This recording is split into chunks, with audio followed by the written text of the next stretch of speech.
علاء الدین اور جادوئی پری کا مکمل قصہ یہ ایک ایسا قصہ ہے جو ہمیں پرانے بغداد کی گلیوں سے جادوئی دنیاؤں تک لے جاتا ہے۔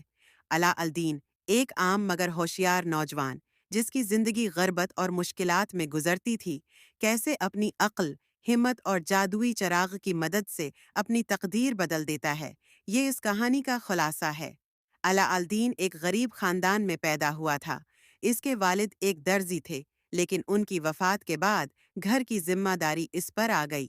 اس کی ماں ایک محنت کش خاتون تھیں جو دن رات کام کر کے اپنا اور بیٹے کا پیٹ پالتی تھیں۔ علاء الدین زیادہ تر وقت گلیوں میں اپنے دوستوں کے ساتھ کھیلتا رہتا تھا اور مستقبل کے بارے میں سوچنا اسے فضول لگتا تھا۔ ایک دن جب علاء الدین بازار میں تھا، ایک اجنبی شخص نے اسے مخاطب کیا۔ وہ شخص دراصل ایک شیطانی جادوگر تھا، مگر خود کو علاء الدین کے والد کا پرانا دوست ظاہر کر رہا تھا۔ جادوگر نے علاء الدین کو یقین دلایا کہ وہ اسے بہت زیادہ دولت مند بنا سکتا ہے۔ علاء الدین اپنی سادہ لوہی کی وجہ سے اس کی باتوں میں آ گیا۔ جادوگر علاء الدین کو ایک سنسان جگہ لے گیا جہاں ایک پہاڑ کے نیچے ایک غار موجود تھا۔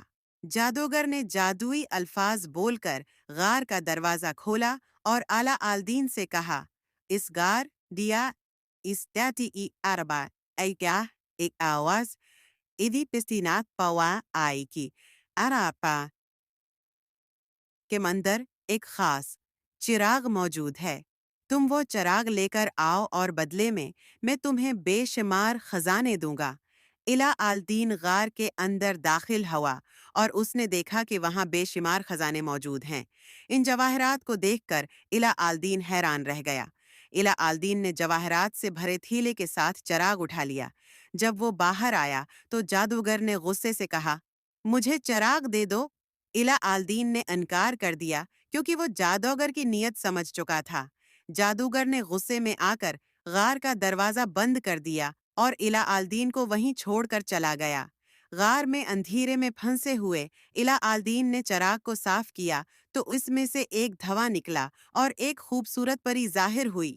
اس پری نے کہا، میں اس چراغ کی غلام ہوں اور تمہارے ہر حکم کی تعمیل کروں گی۔ علاء الدین نے اپنی جان بچانے کی درخواست کی۔ پری نے پلک جھپکتے ہی علاء الدین کو اس کے گھر پہنچا دیا۔ علاء الدین نے اپنی ماں کو ساری کہانی سنائی۔ اب اس کی زندگی میں ایک نیا موڑ آ گیا تھا۔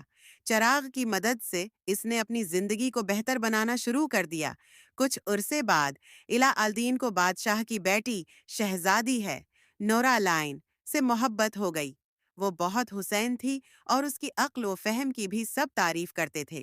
علاء الدین نے چراغ کی مدد سے ایک شاندار محل بنوایا اور بادشاہ کو متاثر کیا۔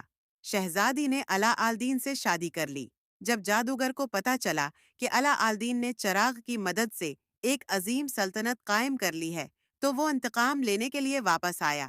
اس نے ایک منصوبہ بنایا اور خود کو چراغ فروش ظاہر کرتے ہوئے محل تک پہنچ گیا۔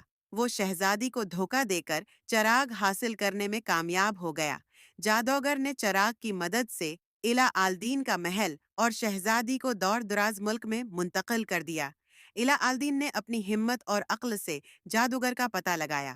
ایک خوفناک جنگ کے بعد علاء الدین نے جادوگر کو شکست دی اور چراغ واپس حاصل کر لیا۔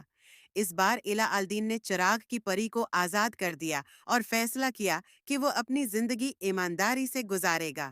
علاء الدین اور شہزادی نے اپنی سلطنت کو محبت اور انصاف کے ساتھ چلایا۔ جادوگر کے بھائی کی واپسی علاء الدین اور شہزادی نورالین اپنی سلطنت میں خوشحال زندگی گزار رہے تھے۔ محل میں ہر طرف خوشیاں تھیں اور رعایا ان کی انصاف پسندی اور محبت کی مثالیں دیتی تھی۔ لیکن علاء الدین اور شہزادی کو معلوم نہیں تھا کہ خطرہ ابھی پوری طرح ختم نہیں ہوا۔ جادوگر کا بھائی، جو کہ خود بھی ایک شیطانی جادوگر تھا، اپنے بھائی کی موت کا بدلہ لینے کے لیے بغداد آیا۔ اسے معلوم تھا کہ علاء الدین نے جادوئی چراغ کی مدد سے نہ صرف اپنے بھائی کو شکست دی بلکہ اسے قتل بھی کیا۔ جادوگر کے بھائی نے بھیس بدل کر ایک بوڑھی عورت کا روپ دھار لیا اور محل کے قریب ایک خیمہ لگا لیا۔ محل میں سازش جادوگر کے بھائی نے یہ مشہور کر دیا کہ وہ ایک روحانی عاملہ ہے اور ہر قسم کے مسائل کا حل جانتی ہے۔ محل کے خادموں نے یہ بات شہزادی نورالین تک پہنچائی۔